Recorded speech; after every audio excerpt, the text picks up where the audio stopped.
Assalamualaikum, welcome back to OPP TV. So kali ni apa yang kami nak buat? Wow, setelah sekian lama YouTube ini telah berhabuk. So ini adalah video opening untuk 2025. So okay, hari ni apa yang kami nak buat? Macam apa dah baca dekat tajuk, hari ni kami nak buat quiz Ramadan untuk 2025. Apa tak nampak lagi lah konten ni dalam YouTube OPP kan. So ini adalah first content quiz Ramadan. So siapa yang akan bagi quiz untuk semua ni? Iaitu Ustaz kita dekat belakang ni. Ustaz? Ya Ustaz. Hari ni quiz amat susah ke? Dia senang-senang sikit. Tak berapa susah dan tak berapa senang. So kita dengar sikit apa quiz yang dia nak bagi. So let's go kan. Okay guys, so kita akan mulakan pusingan pertama bagi quiz Ramadan. Kita akan bagi Ustaz soalan. Sabar. Santai. Okay, kita bagi Ustaz handle soalan sebab saya tanya soalan takut jadi agama baru. Silakan. Bid'ah semua bid'ah. Astagfirullah. Bid'ah ya. Astagfirullahalazim. Soalan pertama ready ya? Soalan pertama. Berambut ni. Okey. Soalan pertama. Lo. Start. Apakah maksud bulan Ramadan dan puasa? Ustaz, lain kali bagi soalan, cuba bagi macam level-level saya Ustaz. Sebab ni bukan level saya, ni level-level dia. Puasa. Kau hantar puasa?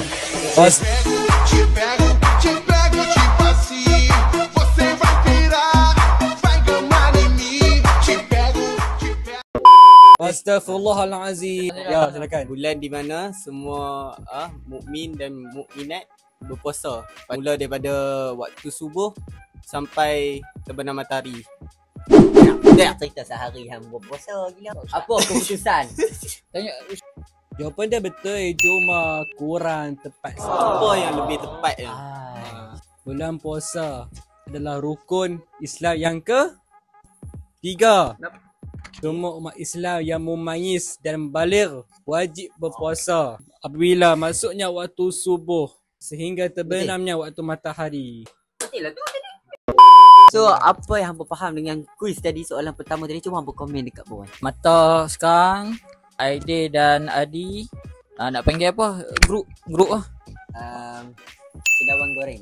Bang goreng, kita bagi soalan pertama 0.5 out of 1. Okay, so, kita move to next question. Cara tangan Baik. tu. Soalan kedua. Apabila berada di bulan Ramadan, wajib berpuasa selama berapa hari? Wow. Dia ke situation Ustaz. Yang pakcik yang cakap tu, dia cakap Pakcik. TV selalu kalau dia cakap esok tu puasa lah. Macam tahun lepas kita puasa 29 hari. 29 30. Tak kira. Yang itulah. Kalau macam tahun ni kita puasa 30 hari. So umat Islam wajib puasa 30 hari. Benar kata-kata jawapan yang diberikan. Beri tepukan.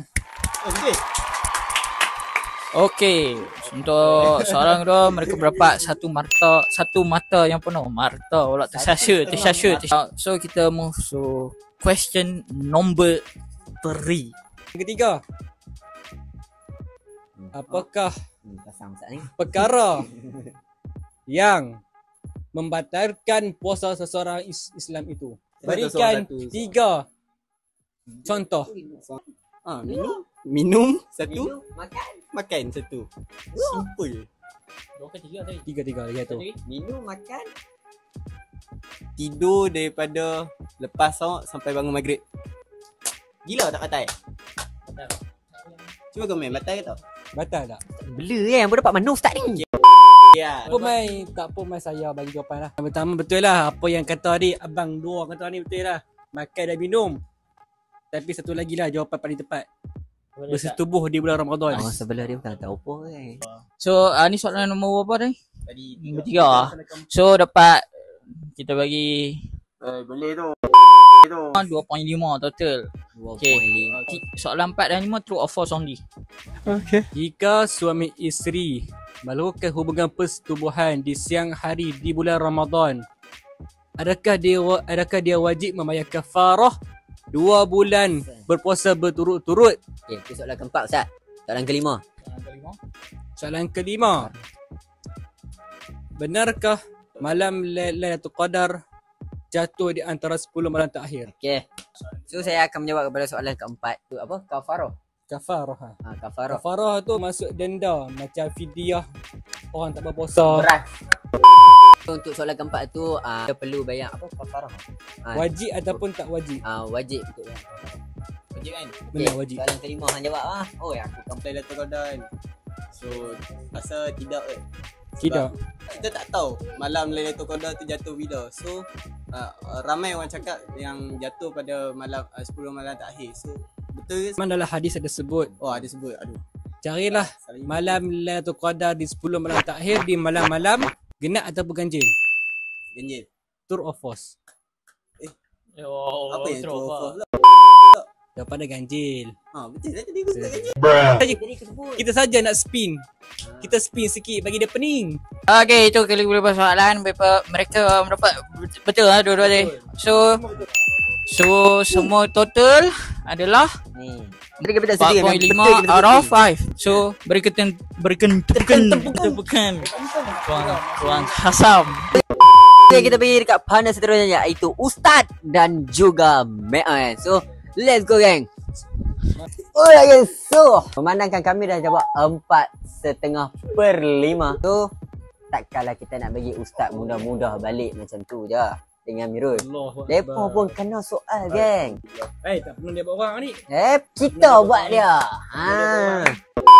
So yang kami akan bagi soalan yang mudah-mudah saja sebab kami pun tak apa nak pakar. So soalan yang pertama, berapa rakaat solat tarawih yang dilakukan oleh Rasulullah sallallahu alaihi wasallam? Rasulullah. Ustaz, jawab Ustaz. Rasulullah baginda mensolat tarawih sebanyak 8 rakaat beserta dengan 3 witir.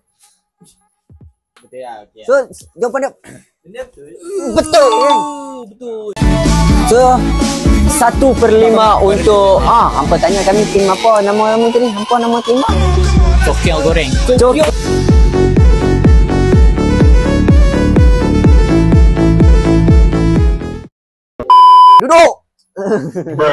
Cokiao goreng mendapat Boleh. 1/5 geng. So kita move on kepada soalan kedua.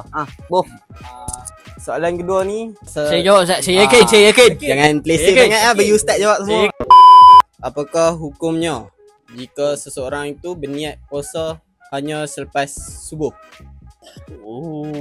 Maksudnya time sahur dia tak niat Time sahur tak niat. Dia niat lepas subuh. Dia niat lepas subuh. Lepas subuh Macam- maksudnya aku tak niat puasa. Jawapannya kalau salah betul kan Ustaz.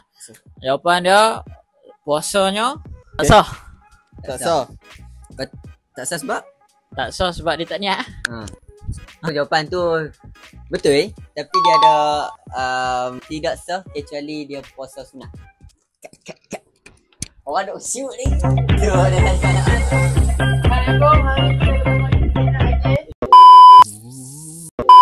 Okey, itu jawapan. Betul kan? Dapat markah buat. Ni markah penuh. Okey, cantik. Soalan kedua. So Okay. kami akan bagi soalan ketiga, soalan keempat. Oh, tak boleh. Okey, soalan ketiga. Bolehkah bersugi atau menggosok gigi semasa berpuasa? Boleh tapi makruh. True. Ayah, aku yang bagi soalan true or false, aku yang lupa. Okey, jawapan dia boleh tapi elakkan menelan ubat gigi. Soalan seterusnya. Okay. Apakah ganjaran bagi orang yang berpuasa dengan ikhlas? Ni dia bukan true or false ni, ganjaran dia banyak pahala. Berdasarkan sumber yang kami dapat kat sini, jawapan dia tulis diampunkan dosa-dosa yang Allah. Okay, ni soalan untuk Ustaz. Allah. Apakah nama pintu syurga khas bagi orang yang berpuasa? Cepat bagi Jika seseorang hamba Allah yang berpuasa, maka dia akan memasuki syurga dengan pintu yang khas, iaitu dia panggil dengan Babu Ar-Rayyan, pintu Ar-Rayyan. Okay, terima kasih untuk Ustaz dan penjelasan dan menutup konten kali ni dengan soalan-soalan itu. Masya Allah. Daripada lepas. So, full mark untuk hamba. Ada tengok sebab hamba bagi Ustaz pun kena soalan lah, kena soalan orang. Dan berakhir kata ni dengan wabillahi taufiq wa hidayah. Pernah subscribe.